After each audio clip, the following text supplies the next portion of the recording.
वाग्विलासिनी जे चातुर्यार्थ कला कामिनी ते श्री शारदा विश्वमोहिनी नमिलिमिया नदी दिव्य गोदा तटीचा विलासी सदा प्रिय जो सज्जना वैष्णवासी जया वर्णिता प्रेमात्यंत चित्ता नमस्कार माझा श्री गुरु एकनाथा। आयुष्य नोहे लेखा तेही देखा निमाले इतराचा पाड कोण नेमिले जाण न चुके ते। प्रस्तुत प्राप्त प्रसंग निवडलेला अभंग विश्वमान्य विश्वभूषण विश्वाधिकार विश्वप्रिय देवमान्य शास्त्रमान्य शांतीब्रह्म नाथ बाबा यांचा प्राप्त प्रसंगी निवडलेला अभंग। विठाला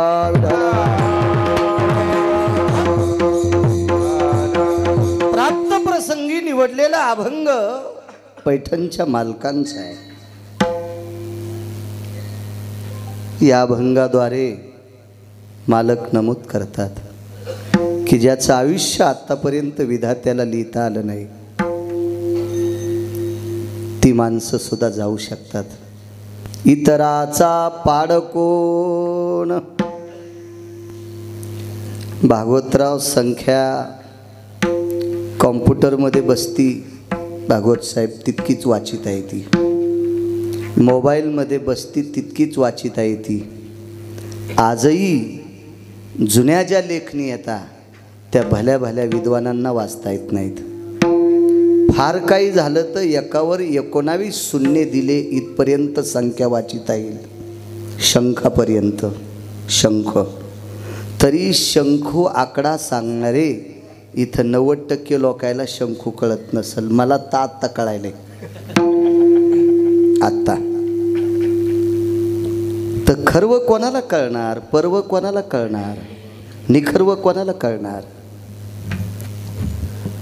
मग कॉम्प्युटरमध्ये जो आकडा बसत नाही, मोबाईल जो आकडा स्वीकारत नाही, असं आयुष्य काही लोकांना होतं।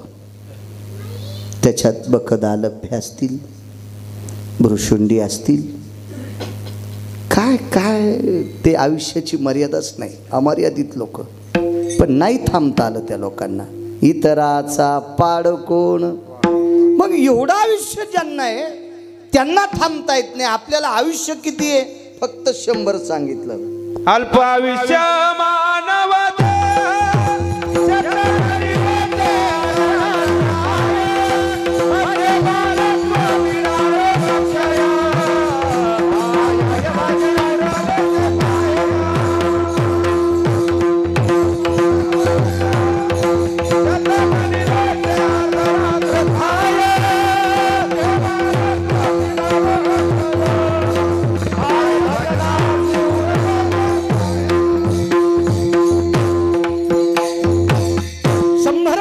आयुष्य इथून पुढे तर नाही आम्हाला। समोर एक जण माणूस ही लोक नशिबवान होती, यांना आयुष्य बऱ्यापैकी मिळालं। शतगणिले ते अर्धरात्र। खरे आवाज गोड करा, कशाला बेस करता। अर्ध रात्रीत गेलंय, बालपणात बराच काळ गेला, तारुण्यात गेला, मुसमुशीत गेला। बालपण गेले नेनता तारुण्याचे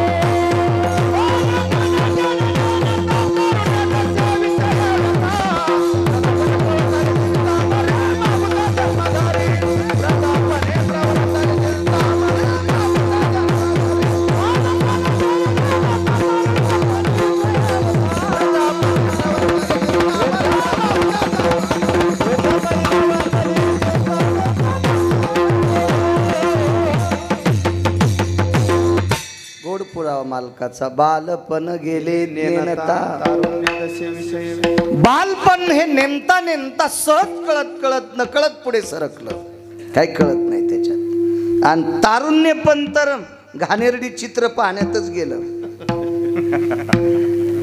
तारुण्य पण विषय व्यथा, नाना प्रकारचे विषय कवळीत तारुण्य गेलं.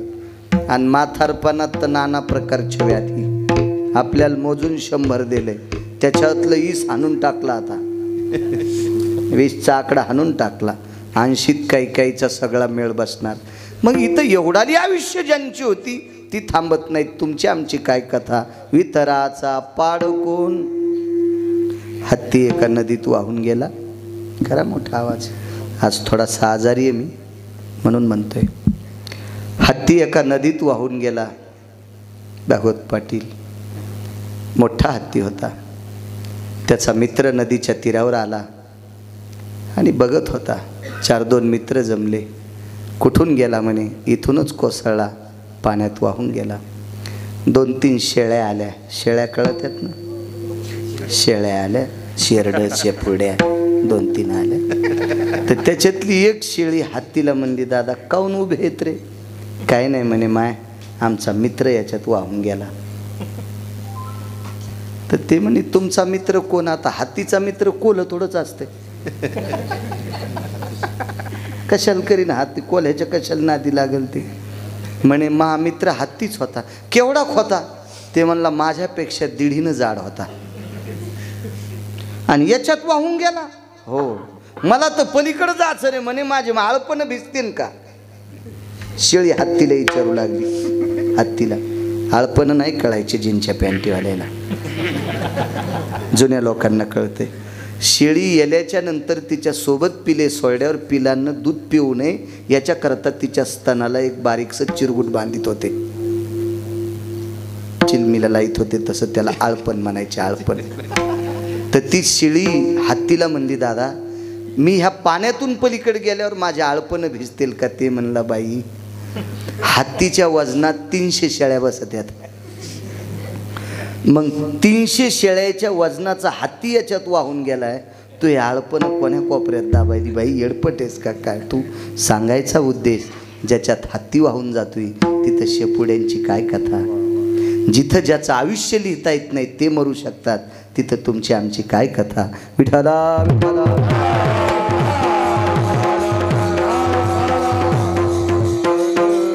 तार्किकांचा वाद सुरू झाला. तार्किक लोक असतात, चिकित्सक लोकांची गोष्ट वेगळी असते.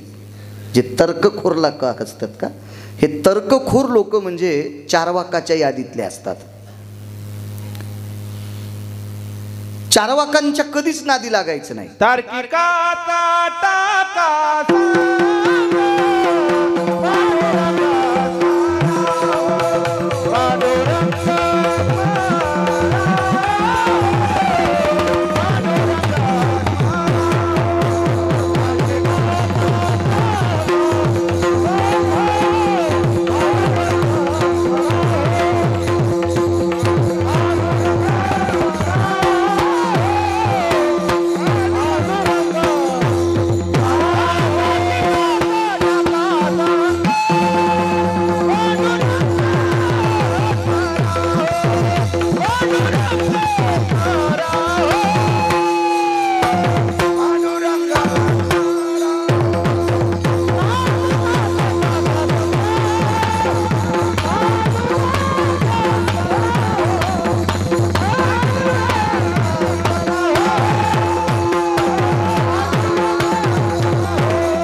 महाराज.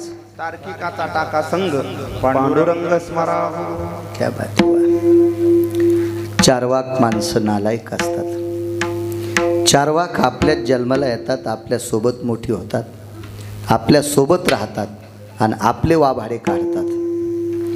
अशा काही चारवाकांनी प्रश्न केला, का म्हणे आयुष्य ज्याचं शिल्लक आहे ते मरत असतील, खूप आयुष्य त्याबद्दल दुमत नाही, पण काही मर्यादा नाहीत का? पैसे जवळ असल्यावर यम ऐकत नसेल का? बुद्धिवाद जर असेल तर यम भेट नसेल का? भक्तीच्या बळावर मरण थांबवता येत नाही का? असे चार्वाकांनी नाना प्रकारची प्रश्न मांडले. पैशावाल्यांना सुद्धा यम भेट नाही. मग तेथे नकले काही सत्ता संपदा राहील ठाईचे नाही. पुढे जर जाईल बाई तुका म्हणे जाई आवाज. मग तेथे नकले काही सत्ता संपदा राहील ठाईचे नाही. पुढे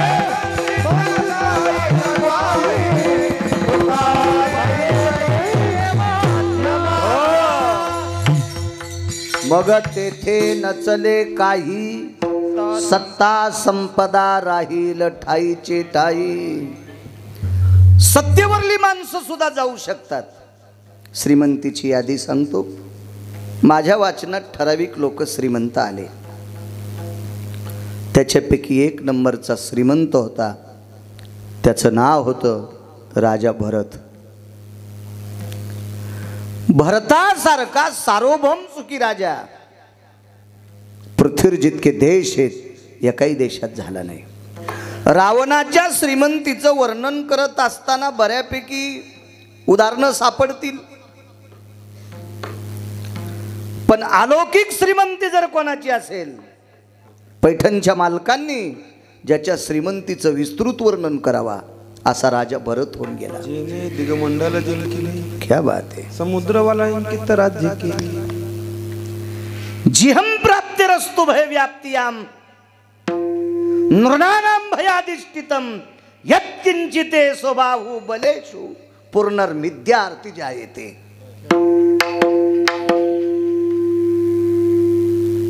सांगितलं राजाने, या बाहुशी टक्कर घ्यायची कोणाची ताकद असेल तर बघा. आपांपती निर्याप्ती ती जायते. तो समुद्रात स्नानाला गेल्याच्या नंतर सागराच्या लाटा वकील साहेब स्थिर होत होत्या. इतकी बाहू बळाची शक्ती होती त्याची. त्याचं नाव राजा भरत. म्हणून या देशाला भारत देश नाव त्याच्यामुळं पडलेलं आहे. विठाला विठाला विठाला.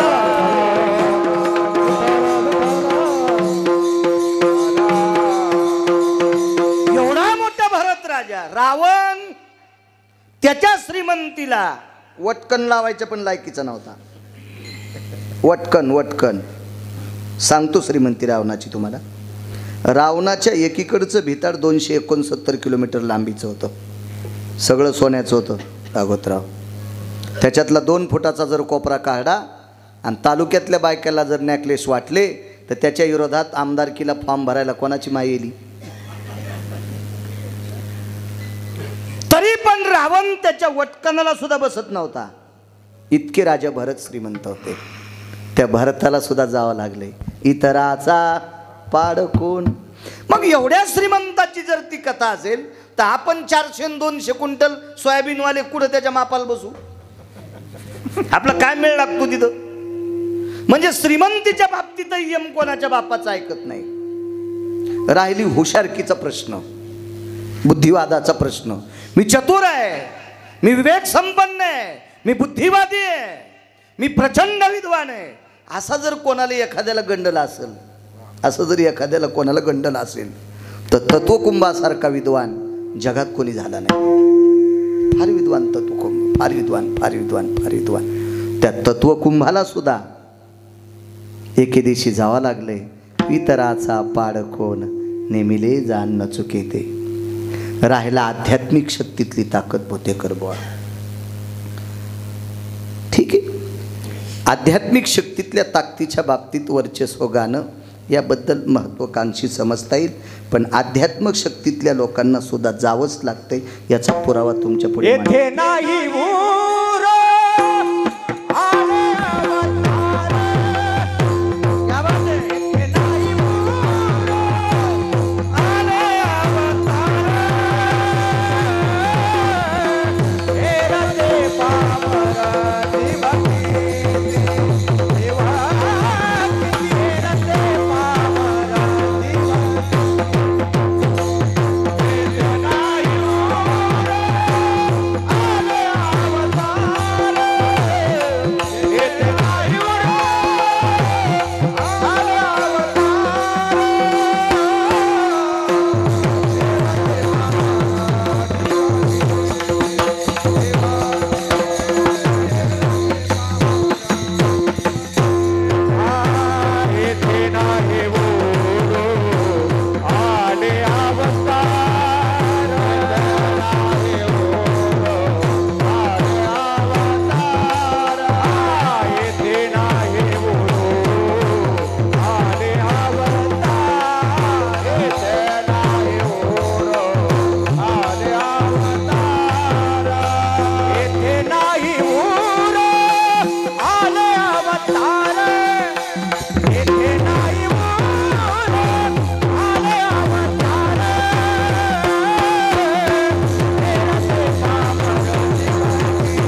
आपण भजन करत असू, गोड पुरावा दिला,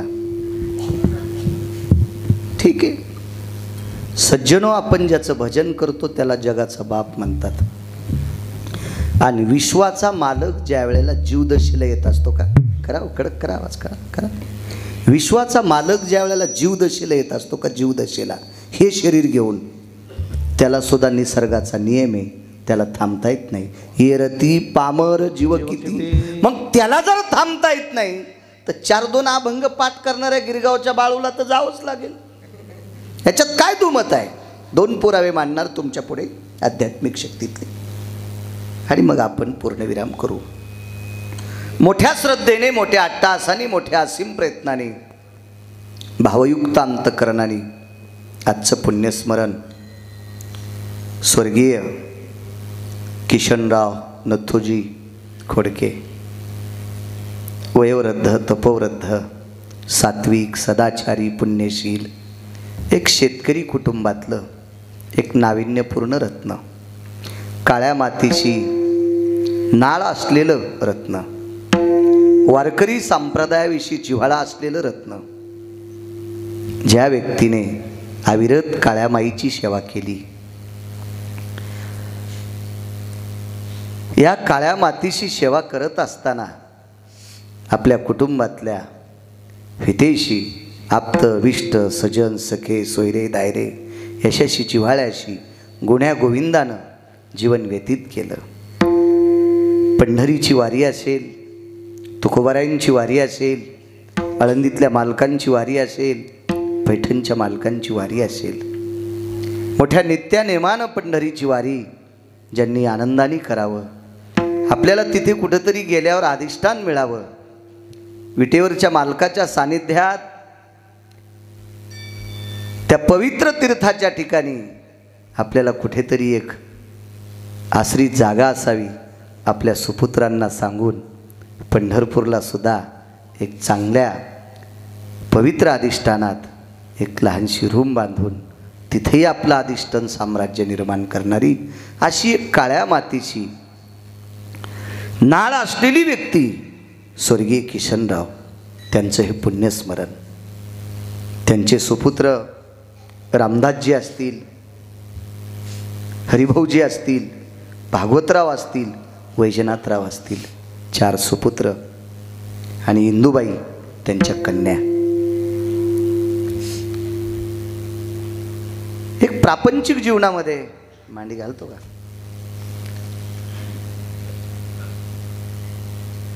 साध्या परिस्थितीत जीवन व्यतीत करणारी माणसं अधिकार स्तरावर पोचत असतात.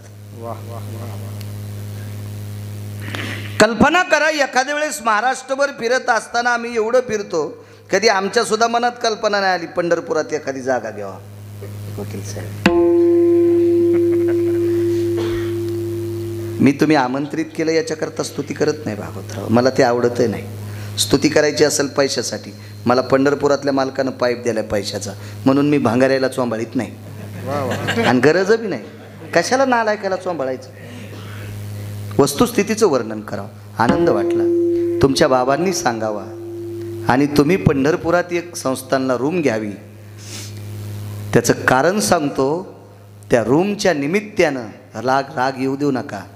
तुमच्या बाबानं घ्यायला लावलेल्या रूमच्या निमित्तानं पुन्हा एकदा माफी मागून सांगतोय, राग येऊ देऊ नका. लाज काज का होत नाही, तुम्हाला एकदा तरी पंढरपूरला जावं लागेल. मी काही तुम्हाला चोंबाळायला आलो नाही.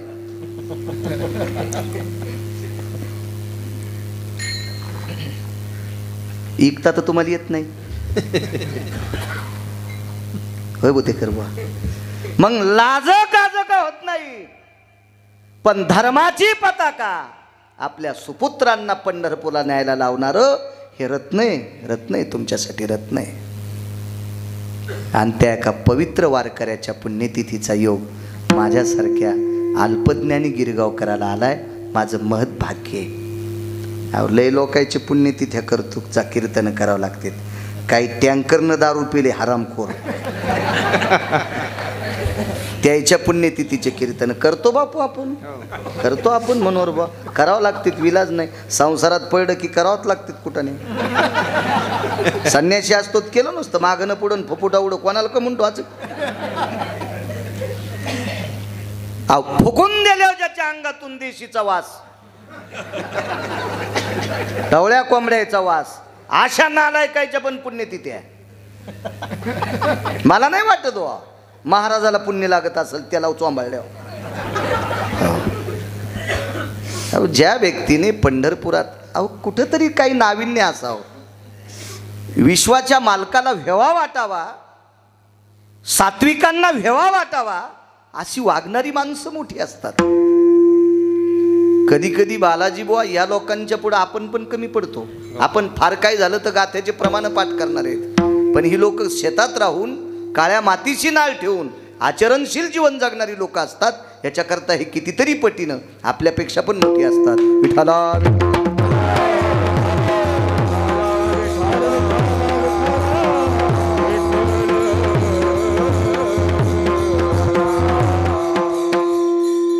स्वर्गीय किशनरावांना गोड असं पितृगयेच्या ठिकाणी अधिष्ठान प्राप्त हो, आणि त्या अधिष्ठानाच्या बळावर, त्या शक्तीवर आपल्या सुपुत्रांना, कन्येंना, परिवारातल्या सर्व लोकांना, शरीरानं जरी ते गेले असतील पण आशीर्वादाच्या रूपानं तुमच्या सानिध्यात ते राहो. आणि तुम्ही ज्या क्षेत्रात चारी पुत्र कन्या आदी करून नातू पंतू काम करत असताल, ते काम करत असताना तुम्हाला गरुडाचं बळ प्राप्त हो, ही पितृलोकांचा आशीर्वाद असतो. वैकुंठवासी वक्ते बाबा म्हणायचे, नागपूर प्रतीतला एक अभंग होता. वक्ते बाबा म्हणायचे, पितरांनी दिलेला आशीर्वाद फार मोठा असतो. तुका म्हणे पितृ आशीर्वाद देते, तुका म्हणे पितृ आशीर्वाद देते, ओ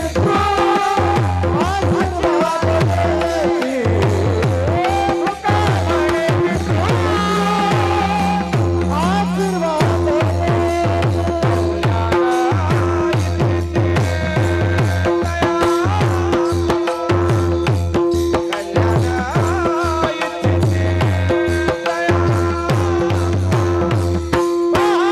आशीर्वाद देते,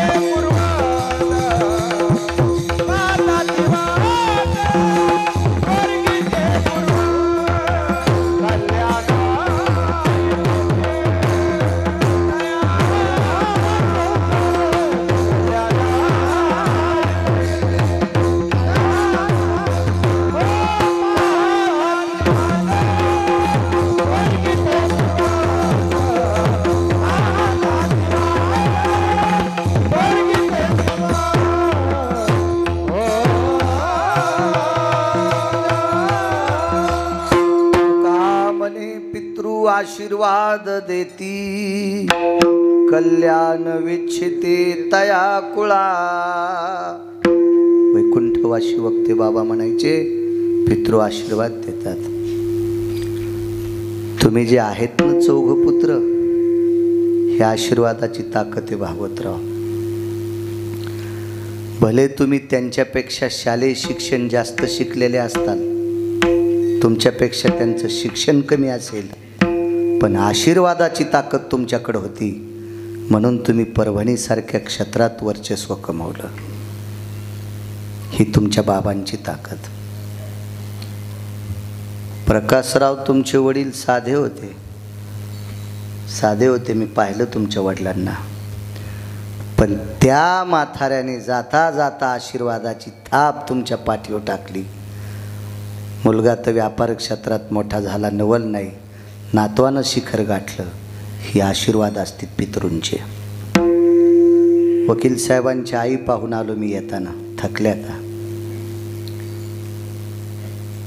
गिरगावच्या बाळूने 250 ग्रंथ वाचिले. वैकुंठवासी या प्रांताला लाभलेलं रत्न, वारकरी संप्रदायातले आधार्यू सद्गुरू माधव बाबा. मनोहर महाराज महाराष्ट्राचं बिंब होते, ते बिंब पुराणातले. आणि ज्या वेळेला माधव बाबांच्या काही मला ओह्या एका चांगल्या माणसाकडनं लिखाण सापडलं, त्यावेळेसपासून लक्षात घेतलं बाळू पुराण पाय, आणि तुकोबाराय पुराणाला मानित होते. पाहावे पुराणी विचारोनी. मी एवढा फिरतोय, वाचनाची ताकद नाही वकील साहेब. तुम्ही सरकारी वकील म्हणून गाजता, शिवाय गळ्यात तुमच्या तुळशीची माळ आहे, याची ताकद सांगतो. तुमच्या घराण्यात एखादी अशी स्त्री जन्माला आली असेल की तिनं घरी आलेल्या अतिथीला चतकोर भाकरी दिली असेल, याच्याकरता माणूस गाजत असते. हे आशीर्वाद असतात, मागच्या लोकांचे वंशाचे आशीर्वाद असतात. आशीर्वाद. तुम्ही पक्वादात मोठे झालात मंगेश बुवा, तुमच्या अभ्यासाची ताकद नाही असं मी म्हणणार नाही. असं जर म्हणील तर लोक म्हणतील अभ्यासच करायचा नाही. असं नाही, अभ्यास करावा लागतो, त्याबद्दल दुमत नाही. पण आशीर्वादाशिवाय माणूस मोठा होत नसतो, इतकं मात्र लक्षात ठेवा. होऊ शकत नाही. हो असे कितीतरी बोलपाट असणारी लोक येतं, नाही झळकू शकत.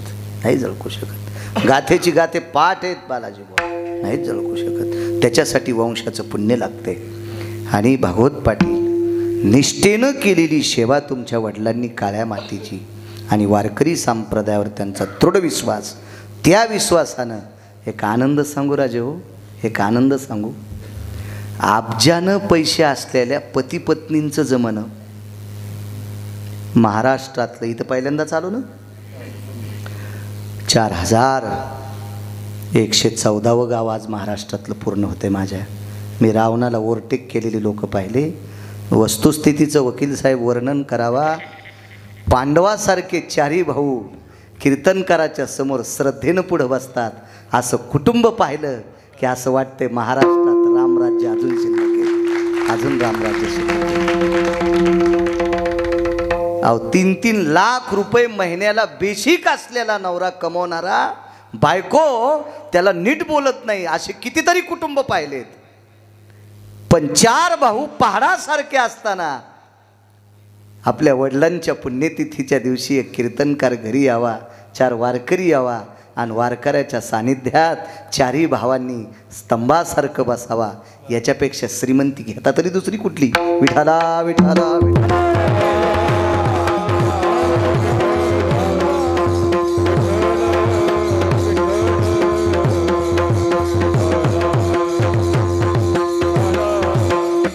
ही सगळी श्रीमंती मिळत असेल तर वक्ते बाबांच्या वाणीनुसार पितृ आशीर्वाद देती. ही वाडवडिलांचा आशीर्वाद असतो. आणि सज्जनांनो, सगळ्यात मोठं जर दैवत कोणतं असेल ती आहे. त्या देवतेचं सानिध्य साधलं, त्या देवतेची सेवा केली की मग काय सगळ्या गोष्टी. विटेवरचा मालक खळखळून देतो, काशीतला मालक खळखळून देतो, सद्गुरू गजानन बाबा खळखळून देतात. तुका म्हणे माय बापे अवघी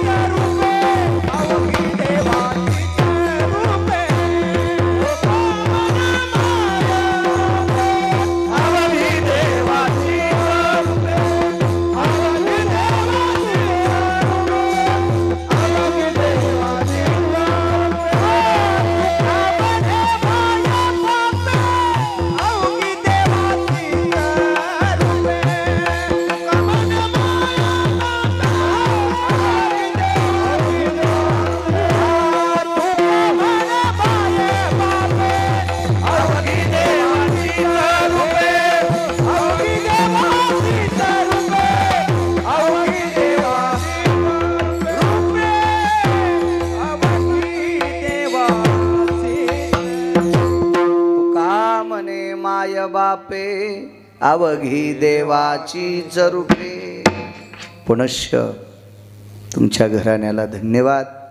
आपल्या वडिलांचा इतका मोठा सोहळा करता त्याबद्दल तुम्हाला धन्यवाद. अभंगावर येतोय इतराचा पाड कोण. तुमचे बाबा वारकरी होते. विटेवरच्या मालकावर, काशीतल्या मालकावर त्यांची अतूट श्रद्धा होती. सद्गुरू गजानन बाबावर श्रद्धा होती. जावं लागलं त्यांना. दक्षिणेच्या मालकाचा निरोप आला, जावं लागलं. एक पुराणातला एक प्रसंग ऐका. भागवत पाटील, लक्षात येईल तुमच्या किती मोठ्यांना जावं लागतंय. क्रतात्रेता युगात भगवान प्रभू रामचंद्राचं आणि लंकेच्या राजाचं युद्ध सुरू झालं. इतराचा पाड सांगतोय. लंकेचा राजा रावण हा श्रीमंत राजा आहे.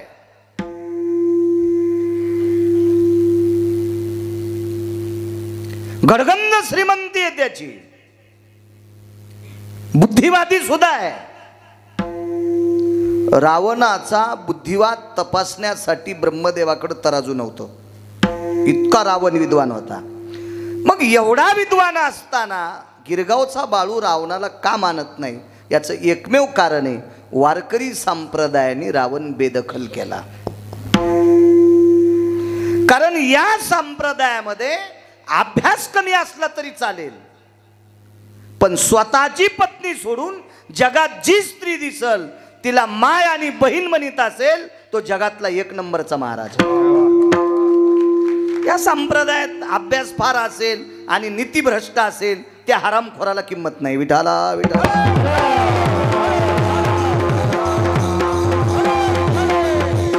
रावण हा बुद्धीचं टोक आहे, ऐश्वर्य संपन्न आहे, पण रावण वासनेच्या एका झळीमध्ये मोळा पोळाला. एका पवित्र स्त्रीकडे पाहत असताना रावणाच्या अंतःकरणातला डब्बा फुटला, म्हणून वारकरी संप्रदायानं रावण बेदखल करून टाकला.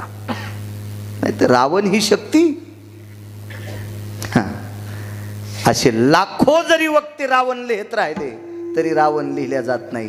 इतका मोठा रावण होता, फक्त तितक्याच गोष्टीनं रावण बेदखल झाला.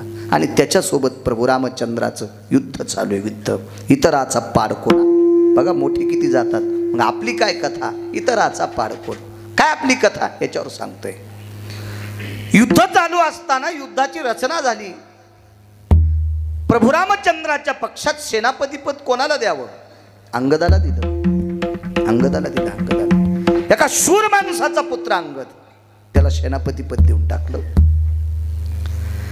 आणि प्रभू रामचंद्राच्या पक्षात धर्माची ध्वज धरण्याचं काम गंधमादन नावाच्या वानराला दिलं. त्याचं नाव होतं गंधमादन नावाचं वानर. काय वानर होतं ते चपळ. त्याचा तो देवाविषयी त्याचा तो आत्मीयता, प्रभू रामचंद्राविषयी तळमळ, जिज्ञासा, अंतकरणातला भक्तीचा ओलावा लक्ष्मण असा टवटवीत पाहत होते. लखनलाल म्हणजे शेष, भगवान प्रभू रामचंद्रांचे बंधू, ते बघत होते. एके दिवशी लक्ष्मणजीने विचारलं, का रे तू धर्माचा ध्वज धरण्याचं काम करतो, तुझं या ध्वजावर किती प्रेम आहे? तू युद्धातला धर्मध्वज धरतो ना, तुझं किती प्रेम आहे ध्वजावर? त्यानं हातात पाणी घेतलं वकील साहेब, आणि पाणी स्वतःच्या भोवताल फिरवलं. जीव गेला तरी हरकत नाही, याच्यापेक्षा माझं जास्त प्रेम ध्वजावर आहे. त्या दिवशी लक्ष्मणजीच्या लक्षात आलं, हे वानर आपल्या कामाचे. तरी पण सांगितलं, धर्मध्वज सांभाळून बरं का. जी मालक, जी जी जी जी जी. एके दिवशी राक्षसांच्या लक्षात आलं, बेटे एकटा आपल्याला ऐकत नाही. इतराचा पाड कोण सांगतोय, एकटा ऐकत नाही. पण त्या दिवशी एका राक्षसाने बाण मारला आणि धर्माची ध्वज कापून टाकली. जिथपर्यंत ती पताका होती तिथपर्यंत ती पताका उडवली, आणि तेवढंच ते लाकूड, तो येळू, ती काठी तेवढीच त्याच्या कमरेला अडकलेली राहिली. आणि ते युद्धात नाचण्यामध्ये तल्लीन होतं. त्याला असं वाटत होतं आपला ध्वज फडकायला. तेवढ्या अवकाशात एक जण बरसला, गंधमादन. ध्वज गेली रे बाबा. पाहिलं वर हे तर ध्वज नव्हती. करावं काय? अंतःकरण व्याकुळ झालं, आणि तो गंधमादन धावत सुग्रीवाकडे धावला. सुग्रीव हा किष्किंधेचा राजा आहे. भारदस्त कपडे अंगावर होती, त्याच्या कमरेला पांढरा शुभ्र शेला होता, आणि सुग्रीवाच्या कमरेचा शेला गंधमादनाने अलगत असा ओढला. ते उपरनं हातात घेतलं. धर्मदंडाची अर्धी काठी शिल्लक होती, ती अर्धी काठी उजवीकडच्या बरगाडीत टोचली, तिला छिद्र केलं. त्या छिद्रातून रक्त बाहेर येत होतं. पांढरं शुभ्र उपरणं त्या रक्ताने माखवलं, लालबुंद उपरणं केलं, काठीला बांधलं आणि लक्ष्मणजीला सांगितलं, मालक बघा धर्माची ध्वज. स्वतःच्या रक्ताचा झेंडा केला. त्यावेळेला जगाच्या बापाचा भाऊ रडत होता, पंढरपुरातल्या मालकाचे बंधू रडत होते. काय याचं आपल्यावर प्रेम आहे, किती प्रेम आहे. हे प्रेम, ही देवावरची श्रद्धा, ही निष्ठा रावणाच्या भावाच्या लक्षात आली. त्यानं विचार केला, बेटा एकटं संपत नाही, राम काय संपल. डॉक्टर साहेब, काय राम संपल, काय राम संपेल, काय राम संपेल. म्हणून कुंभकर्णाने ज्या बाजूने गंधमादन आहे त्या बाजूची राक्षस गिळायला सुरुवात केली, ओढायला सुरुवात केली, ओढायला सुरुवात केली. कुंभकर्णाचा सारथी हुशार होता. त्यांनी बऱ्याच वेळेस कुंभकर्णाला सांगितलं होतं, तुम्ही तुमच्या दादाला सांगा बरं, ऐका, तुमच्या दादाला सांगा. बऱ्यापैकी मोठ्या लोकांच्या सानिध्यातले बारकी लोक हुशार असतात, कधी कधी मोठेच बी नाकली असतात. हो. मोठ्याच्या आकली कधी कधी नदीला गाण टोलेले असतात, पण ते सारथ्याचं कुठं ऐकत, ते नाही ऐकलं. ही राक्षस गिळली, वानर गिळली, चुकून बोललो, वानर गिळली. आणि मध्ये वानर गेल्याच्या नंतर वानर गयावया करू लागली, मला इतराचा पाड कोण. एखादा म्हणत असेल, मला इतके अभंग पाठ होते आमच्या आजोबाला, ते कस काय गेले. आमची आजी ज्ञानेश्वरी पाठ होती, ती कस काय गेली. तुम्ही म्हणत असताल आमचे बाबा वारकरी होते, कस काय गेले. याचा पुरावा तुमच्या पुढे मांडायचा आहे मला, की हे ऐकल्यावर तुम्हाला निमूटपणे मान्य करावं लागेल आपले बाबा गेले, हे विस्तृत आहे. मध्ये राक्षस ती वानर ज्या वेळेला गयावया करत होती त्यावेळेला गंधमादनानं सांगितलं, अरे काय वेडपट सारखं करता, का गयावया करता रे. अरे मरायचा कोण म्हणतंय, कोणाची मायवेली तुम्हाला मारायला, दामधारक आहेत तुम्ही, खरा भजन. आणि राक्षसाच्या पोटात भजन केलं. प्रकाशाचं सूत्र कानातून पडलं आणि गंधमादनानं सांगितलं, ना उड्या, पटपट पटपट पटपट पटपट सगळ्यानं उड्या आणल्या. सगळी वानर बाहेर आली, एकटं पोटात राहिलं. कुंभकर्णाने विचार केला, याला नाही जगू द्यायचं. कानाला हात लावला, अडकलं कानात आणि हातात धरलं. डॉक्टर ठाकरे साहेब, ते वानर ज्या वेळेला असं हातात धरलं त्यावेळेला त्याचा सुगंध येत होता, सुगंध येत होता. गंध या शब्दाचा अर्थ सुगंध. भ्रमर कोण्या विषयात गेला, गंध विषयात गेला. ज्याच्या अंगाच्या तनूचा गंध येत होता, ज्याच्या तनूचा गंध येत होता, सुगंध. तनुयाम गंधे सुगंधेषु इति नाम गंधमादना. काय पुराण गोड आहे, म्हणून त्याचं नाव गंधमादन ठेवलंय. दाबला असं त्वचेतल्या पाण्याचे थेंब बाहेर आले. जेवढी जेवढी त्वचेतले रक्ताचे थेंब बाहेर आलते तितक्या थेंबातून राम राम ध्वनी निघत होता, राम राम ध्वनी निघत होता, राम राम. कुंभकर्णाने सांगितलं, अरे नाव काय, म्हणे गंधमादन. एकदा रावण म्हणतो का, एकदा रावण म्हणतो का. ते म्हणला, अख्खं गाव सोन्याचं जरी दिलं तर तू ज्याचं नाव घ्यायला ते घेत नाही, पण रावण म्हणला असं म्हणतच नाही.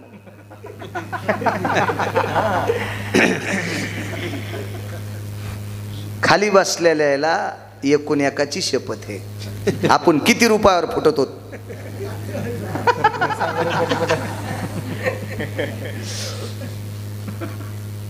आपल्यापेक्षा पाला खाणार वानर किती श्रेष्ठ होते.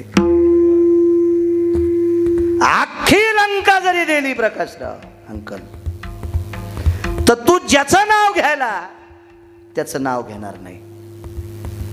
वैकुंठवासी माधव बाबांचा एक पुरावा होता. माधव बाबा म्हणायचे, गंधमादन म्हणला, त्वमाम लघुशंके भयस्थितो यत्लंकेशा भयम व्याप्तेशी दिशा त्यादेशु.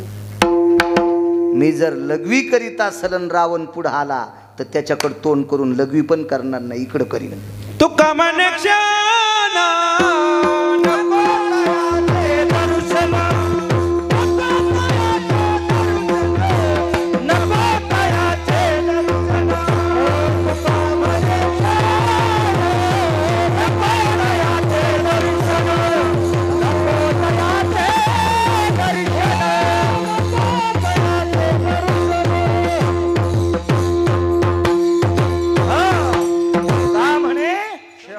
नको तयाचे दर्शन. हलकटाचं दर्शन नाही घेतलं पाहिजे. तुम्हाला एक सांगू का, भागवत पाटील येडे माणसं परवडे. वकील साहेब परवडे, तुम्हाला चांगलं माहिती आहे. पण कपटी माणसं वकिलाला पण नाही परवडे. हा, कपटी कुठंच परवडत नसतात. हा, तुम्हाला एक सांगू का, साप परवडा थोत्रातच ईश आहे त्याच्या, इंचू परवडा शेपटीतच ईश आहे त्याच्या, पण कपट्याच्या साऱ्या अंगात विष असते.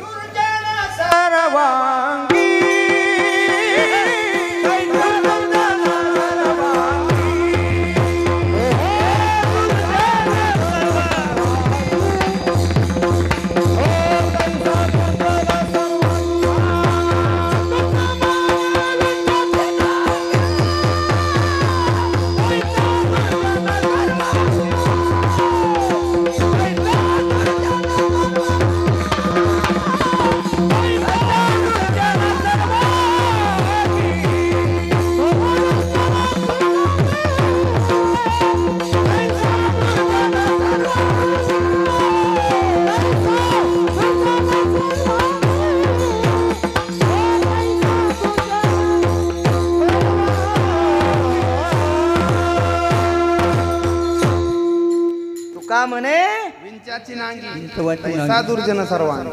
तुका म्हणे इंच नांगी तैसा दुर्जन सर्वांगी. इंचाच्या नांगीत जितकं विषय का, हलकाटायच्या साऱ्या नखापासून शेंडी लोक तितकं इच्छा असते. हो, म्हणून आशा भडव्याला पाहणं शास्त्रात निषेध सांगितलं, निषेध सांगितलं. नको म्हणले. विठ्ठल विठ्ठल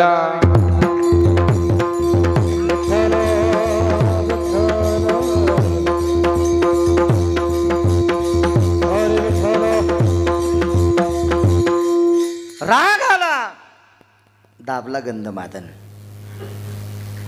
कर कर कर कर कर कर कर कर असं दाबलं, दिलं फेकून. जेवढा हात रक्ताने लाल झाला तितका हात राम राम म्हणत होता. रथातून उडी टाकली, रावणाच्या रथाकडे धाव घेतली आणि रावण युद्धात मग्न असताना त्याच्या कानाला हात लावला. ते युद्धात मग्न होतं मनोरभ, आणि त्याला राग रामाचा आवाज कोणाचा आलाय? प्रकाशराव रामाचं नाव आलंय. चढेल दिवशी खटको काढ, हात तोडणार भावाचा. भावानं सांगितलं, दादा हात काय तोडतोस? डोकं काप. काय हात तोडतोस? डोकं काप माझं. मूर्खा, ज्या रामाचा मला राग त्याचं नाव माझ्या कानात लावतोस? नाही दादा, रामाचं नाव तुला ऐकून तुला रागवायचं नव्हतं, मला रामाची फौज दाखवायची होती किती अधिकारी आहे. अरे त्या रामाच्या पक्षातली वानर, अरे त्या रामाच्या पक्षातलं वानर मेल्यावर सुद्धा त्याचं भजन करतंय. इतकी पावरबाज सेना त्याची आहे. म्हणून एकच काम कर दादा, त्याच्या पक्षातली माणसं मेल्यावर पण त्याचं भजन करतात. इतके इमानदार माणसं त्याच्या पक्षात आहेत. त्याची बायको देऊन टाक कडे, त्याची पत्नी देऊन टाक. कोण कोणाला सांगायला माहिती आहे? भाऊ सांगायलाय, भाऊ. पण कसं होतं उतरेश्वर बापू, कुत्र्याला सोन्याच्या पालखीत बसिलं तरी ते भोकतच.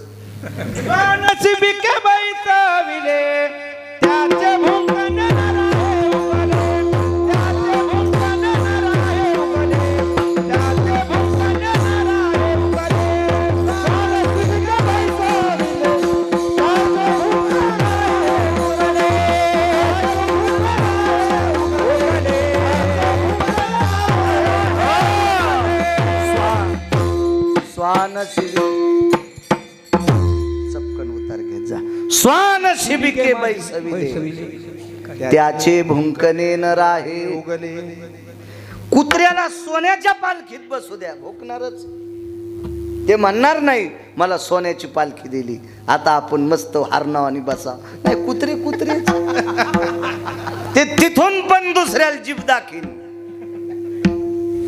अरे तुला सोन्याची पालखी दिली, किती वाक्य गोड सांगितलं होतं भावानं. अरे मृत्यू पावल्याच्या नंतर ज्याचं रक्त भजन करतंय, इतकी निष्ठावंत फौज ज्याच्या पाठीमागं असती, तो जिंकणं शक्य नसतो. ऐकायला तयार नाही रावण. चला, गंधमादनाचं शरीर सापडलं मारुतीरायांना. इतराचा पार कोण सांगते? सापडलं. तो हाडामासाचा गोळा प्रभू रामचंद्राकडे सुपूर्द केला. प्रभू रामचंद्राने तो ओंजळीत हाडामासाचा गोळा घेतला. होशे साहेबांची कृपा आहे आज. असं वाटत होतं कीर्तन करता येणार नाही. येताना दोनदा चूर्ण दिलं तर वकील साहेबांनी. आज सकाळी नळी उपसून आलो, पण 22 वर्षातला नियम आहे, कोणाची तारीख नाही टाळली. याच्याकरता आपल्याला तो कलंक लागू द्यायचा नाही, म्हणून आलो. विठाला विठाला विठाला.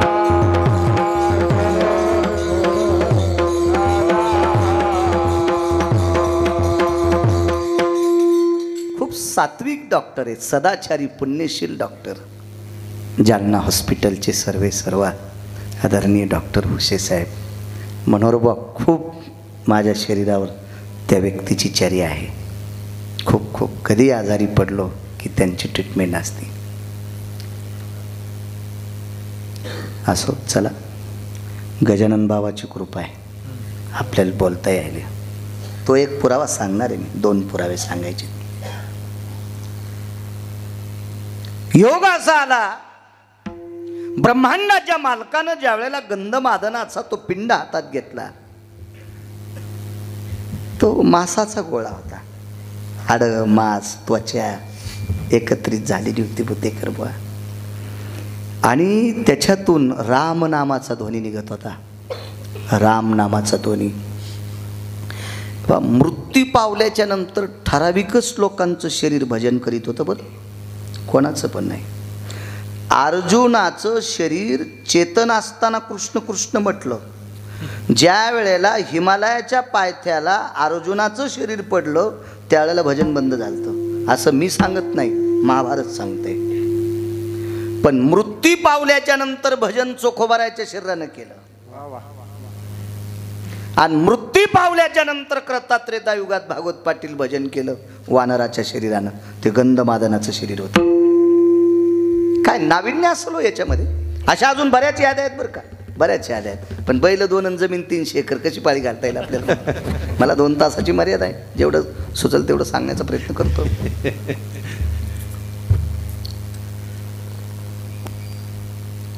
मृत्यू पावल्याच्या नंतर जर आपलं भजन करीत असेल, काय वाटत असेल देवाला? त्याचं हृदय उमाळून आलं, हृदय उमाळून आलं. गंगा यमुना वाहतो त्या डोळ्यातून. आणि देवानं डोळ्यातल्या पाण्याने गंधमादन धुतला. विभीषणाला आवाज दिला, राजा.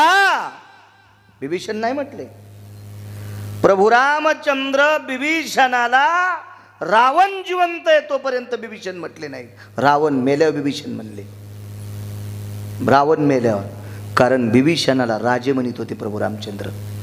कारण भावाला सोडून ज्या वेळेला विभीषण प्रभू रामचंद्राच्या पक्षात गेले, त्यावेळेला विभीषणाचे कानं बांधणारे हरामखोर बरेच होते.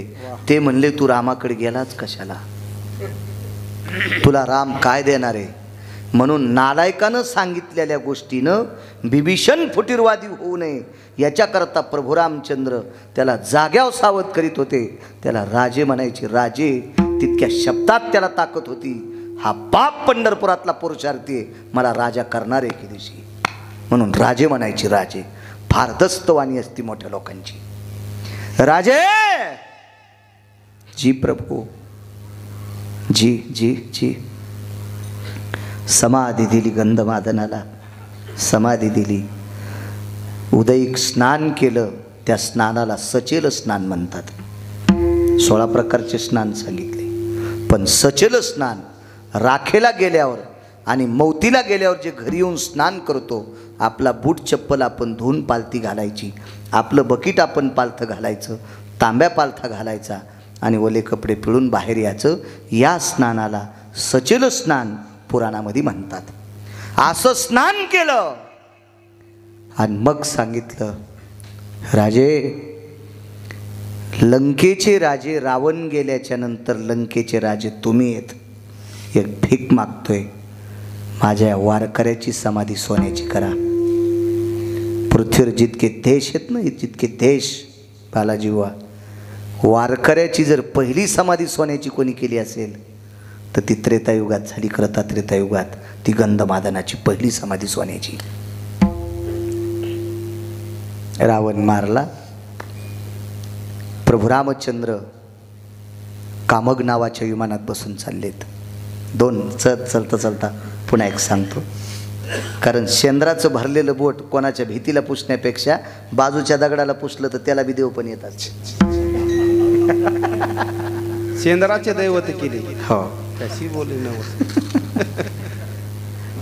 शिळा तांब्याचे बाहुले केले. बाहुले केले. वा, पण आपल्याला ते देव नाही करायचे. त्या देवाला तुकोबाराय ज्ञानोबारायांनी मान्यता दिली नाही. आकाश मार्गाने प्रभू निघाले. किती मोठ्या लोकांना जावं लागते. रस्त्यात जाता जाता एका ठिकाणी विमान थांबलं. विमानाची गती कमी झाली. देवांना नाही थांबिलं, विमान मनानच थांबत होतं. तर विमानाला कामगाला विचारलं होतं प्रभूने, अरे का थांबतोय? ते म्हणलं गती क्षीण झाली. जसं लोचिंबक लोखंडाकडे धाव घेते किंवा लोखंड लोचिंबकाकडे धाव घेते, तशी भक्ती ही जगाच्या मालकाकडे धाव घेत असते. आणि विमानाची गती थांबली. ती गती का थांबली? तिथे एका पुरुषार्थी व्यक्तीचा अंत्यविधी झाला. त्याचं नाव होतं जटायू. त्याचं नाव होतं जटायू. जटायू मिरे कश्यपाचा नातू, मिरे कश्यपाचा नातू, जटायू नामे विख्यातू. हजार होते कधी कधी, तरी पण मालकाची कृपा आहे गजानन बाबाची. कश्यपाचा नातू आहे तो जटायू. तो अरुणाचा पुत्र आहे. त्याचा बाप पुरुषार्थी आहे. हा, ज्याचा बाप पुरुषार्थी त्याच्या लेकराकडे पुरुषार्थ येत असतोय. अरुण पुरुषार्थी आहे. किती पुरुषार्थ? तो सूर्याचा रथ हाकणार आहे. त्याच्या पुरुषार्थाची व्याख्या वारकरी संप्रदायात गायली.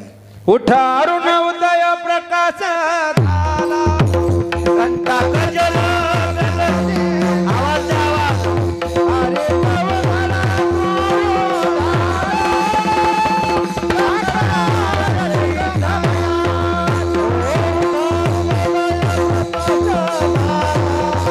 घंटा गजर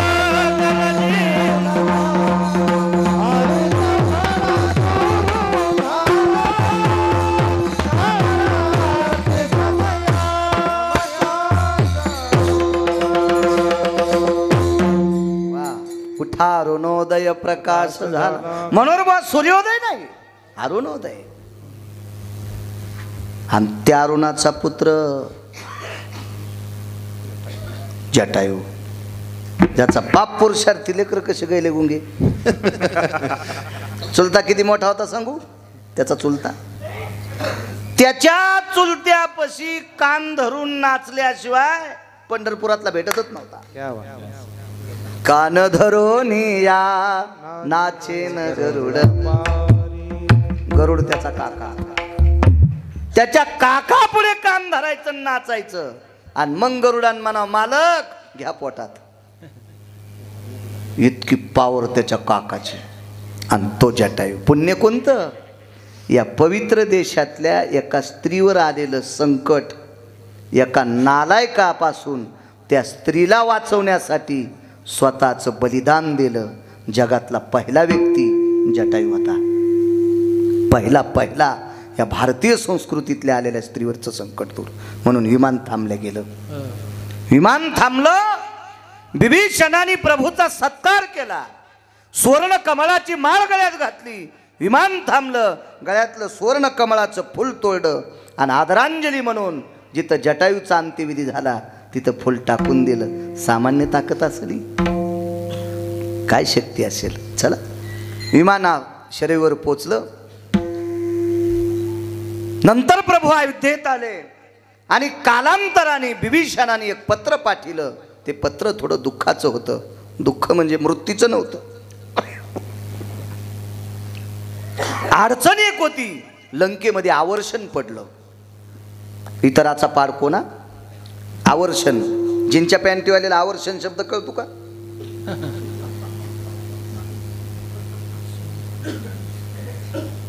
हीच तर शोकांतिक आहे आपली. आपलं काय झालं, घरच्याचा इट आणि शेजाऱ्याचा भांगनीट. हे जिनच्या पॅन्टीवाल्याला प्रसूती शब्द कळतो का? प्रसूती नाही, डिलिव्हरी हा कळन. हा हा चांगला कानात घातलेला आहे ना, हातोड्यान ठोकून. आपलं नाही कळणार. बाकीच्या भाषा शिकू नका असं म्हणणार नाही, शिका, पण आपली सांभाळून शिका. माझं मत, एका माणसाने 1000 लुगडे बाजारात वाटले. 1000 लुगडे भागवत पाटील बाजारात वाटले आणि बायकोची चोळी फाटलेली. गेली नि इज्जत बोंबलत. अरे आधी पप्याच्या माईला लुगडं घेईन मग बाकीच्याला वाट. त्याला पुरुषार्थी म्हणत असते. बायको उघडी ठुलीन लोकांच्या बायका झाकल्या. त्याला कसं चांगलं म्हणता येईल? आपली सांभाळा, आपलं जतन करायचं. याचा धरीन अभिमान करीन पुढे करीना पुढे जाताना करीना पुढे जाताना याचा धरीन अभिमान करीना पुढे जाता करीना पुढे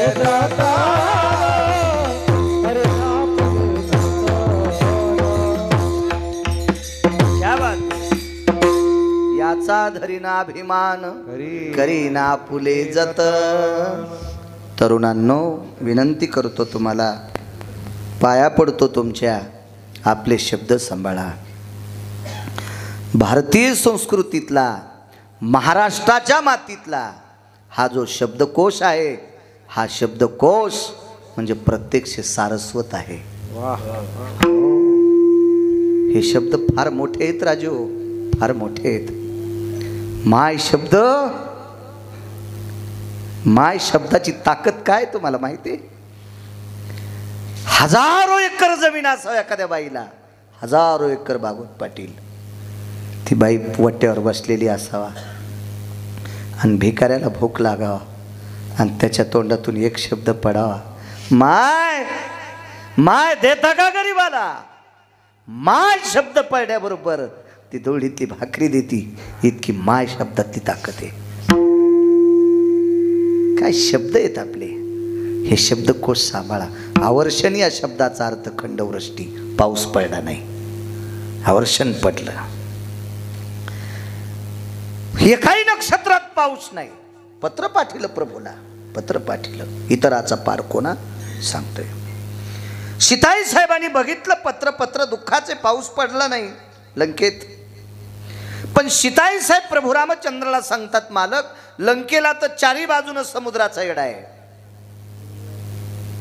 सोनियाची पुरी समुद्राचा वेढा, समुदाय गाढा राक्षसाचा.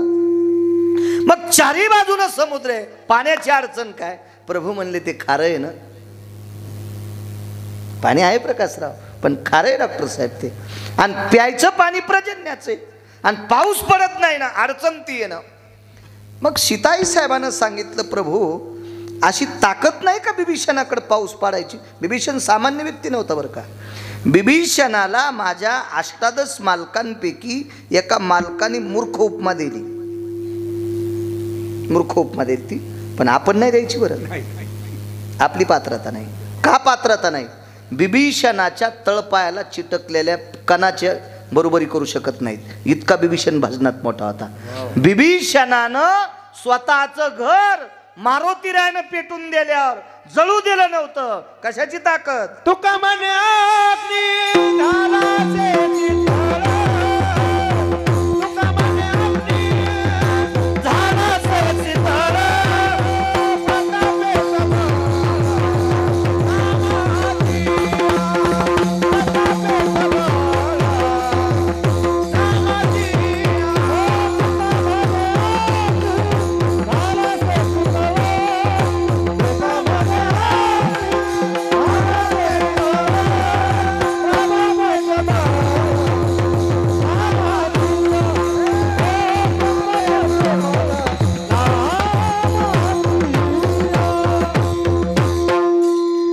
तुका म्हणे अग्नी झाला से शीतळ आणि प्रतापे सबळ नामाची. या नामाच्या भक्तीच्या बळावर, भजनाच्या बळावर घर तांबिलं जळताना. साधा भजन आहे का तो? पण पाऊस पडत नव्हता. प्रभू रामचंद्राने पत्र घेऊन येणाऱ्या राक्षसाला विचारलं, भागवतराव का रे म्हणे मागच्या या 7-8 महिन्यात तुमच्या इथं काही उत्सव झाला का? हे उत्सव आहे आजचा. श्राद्धाला अतिश्राद्धानं करायचं, त्याचं नाव श्राद्ध उत्सव म्हणतात. हे आजचा जो उत्सव आहे ना तुमचा, या उत्सवानं काशीतला मालक प्रसन्न आहे. ह्या उत्सवानं पंढरपुरातला मालक प्रसन्न आहे. ज्या घरातली लोक आपल्या वडिलांचा आदर करतात का, त्या घरातल्या लोकांवर भगवान शिवशंकर आणि पंढरपुरातले मालक प्रसन्न होतात. हो, इतकी मोठी ताकद आहे. काशीतले मालक जर कोपले तर माफी मागता येईल. पंढरपुरातले मालक कोपले तर माफी मागता येते प्रकाशराव. संत कोपले तर क्षमा मागता येते.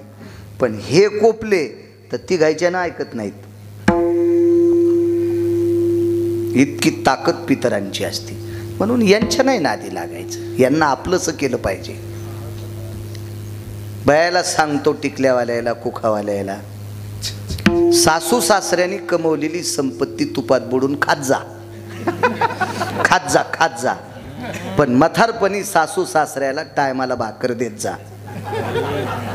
सासू सासऱ्याची हिसकून घेऊन जर सासू सासऱ्याला देत नसाल, अशी एखादी सून असल तर तिच्या झोपीत छत अंगावर पडन. तिला घरात सगळ्यात ठोकून द्यावा लागन. त्या चुड्यालनीला घरात सगळ्यात, तिची मातीच घरात. तितकं पाप जगात दुसरं कुठलं चांगलं नाही. काय करताना रागालात मग कीर्तन घेणार नाहीत, नका घेऊ. तुम्हाला 30 गाव पाठ्याल, 36 गाव काय करत नाही मी, हे अद्याप नाही, काय करत नाही. माझं कसं दाखवायचं ते ठरलेलं आहे पंढरपुरातल्या मालकानं. तुम्ही काय ठरविणार आहे? तरुणांना सांगतो, जो मुलगा वडिलाचं आईचं दिवसात एकदा दर्शन घेतो का, त्याला भारतातल्या कोण्याही जित्या महाराजाच्या पाया पडायची गरज नाही. कोणीच नाही, कोणीच नाही, कोणीच नाही. आणि सगळ्या महाराजांच्या पडत असन आणि मायबापाच्या पडत नसल, आणि तो महाराज जर त्याला पाया पडून घेत असेल तर तो महाराजच त्याच्या पापानं जाळणार. त्या महाराजाची वाट लागणार. हो, हो, वाट लागणार, वाट लागणार, त्याची वाट लागणार. इतकं पाप सांगितलं शास्त्रामध्ये. मायबापासारखं दैवत नाही, घरातल्या ज्येष्ठ लोकांसारखं दैवत नाही. काही पुराणं इचकायचं काम नाही. तुम्हाला एक सांगू का, जो रक्ताच्या नात्यात चांगलं राहू शकत नाही तो तुमचं काय भलं करणार आहे? क्या बात. माझे वडील 90ला गेले, माझी आई आहे. जर मी आईला मानित नसेल तर भागवत पाटील तुमचं कल्याण करील असं गिरगावकराकडून अपेक्षा कशी करता? जो माईचा होऊ शकत नाही डॉक्टर साहेब, तो तुमचा होऊ शकतोय. जो बापाचा होऊ शकत नाही तो तुमचा होऊ शकतो बुद्धेकर? हे नाही होऊ शकत. सगळ्यात मोठी ताकद आहे मायबापांची. असो, काय सांगू लागलो? पत्र आलं. पत्र आलं, पत्र आलं. काही उत्सव झाला का रे हेच विचारलं होतं ना? नाही म्हणले. ह्या 7-8 महिन्यात आमच्याकडे काही उत्सव झाला नाही. पत्राच्या पाठीमागं लिहिलं, माननीय, आदरणीय, सन्माननीय लंकेश राजा बिभीषण मी येत असताना एका वारकऱ्याचं श्राद्ध करत जा असं तुम्हाला सांगून आलतो, तुम्ही श्राद्ध केलं नाही, याच्याकरता पाऊस बंद पडलाय. पत्र घरी पोचलं. विभीषण धर्मपत्नीकडे गेले. विभीषणाच्या पत्नीचं नाव सांगता येईल काय होतं तर? किती रामायण ऐकले या भागात तुम्ही? असू द्या. मुलीचं नाव सांगता येईल विभीषणाच्या? विढाला विढाला विढाला.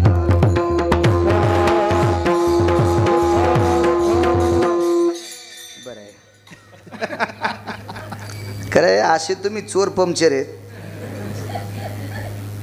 ते चोर पंक्चरचं कसं असतं माहिती आहे का वकील साहेब? दुकानात गेल्यावर पंक्चर गवसनं आणि दारापुढं गाडी लावल्यावर हवा राहीनं.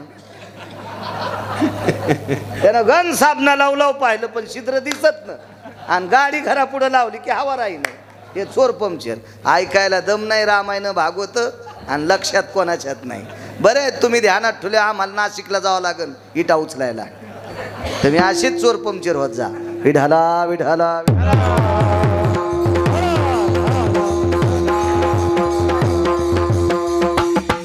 धर्मपत्नीला पाचारलं. लक्ष्मी जी. त्रिजटे जी. मुलगी होती त्रिजटा.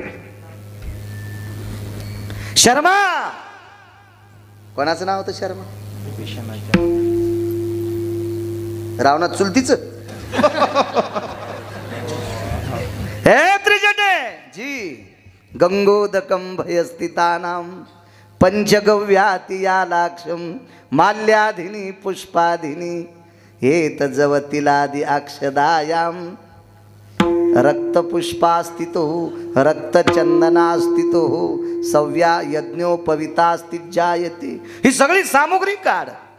मध आण, साखर आण, दूध आण, दही आण, तूप आण, तीळ आण, जवान, लाल रंगाची फुलं घे. ही सगळी घेतली आणि जगाची मालकीन, विटेवरची मालकीन लक्ष्मी आई साहेब, अशा आई साहेबांची मैत्रीण भागवतराव, तिचं नाव होतं त्रिजटा. लक्ष्मीची मैत्रीण. आणि या त्रिजटेनं गंधवादनाची समाधी धुतली, फुलांची आरास केली, प्रणाम केला. दिवस होता चैत्र महिन्यातल्या तृतीयेचा. इतराचा पाडको ना, चैत्र महिन्यातली तृतीया. चैत्रात पाऊस असतो का वकील साहेब? अवकाळी पडत, मोसमी पडत असतो का प्रकाशराव? हे अंकल डॉक्टर पडत असतो मोसमी? नाही पाऊस पडत. चैत्र महिन्यातली तृतीया आहे. तृतीया कडकड ऊन आहे. आणि या तृतीयेच्या दिवशी श्राद्ध होतं. पूजा केली त्या दिवशी. श्राद्ध कधीच होऊन गेलं पण त्या दिवशी पूजा केली. आणि त्या श्राद्ध, त्या पूजेच्या दिवशी गंधमादनाचा ध्वनी विटेवरच्या मालकाकडे जातोय, काशीतल्या मालकाकडे जातोय. देवा देवा तुला निसर्ग बदलता येतो ना रे देवा. आवाज करा ना कडक, गोड करा. तुला निसर्ग बदलता येतो ना. असा नुसता आदळायला तो गोड द्या. तुला निसर्ग बदलता येतो ना रे देवा. देवा तू तुझ्या जन्माच्या वेळेला सूर्य थांबवला रे.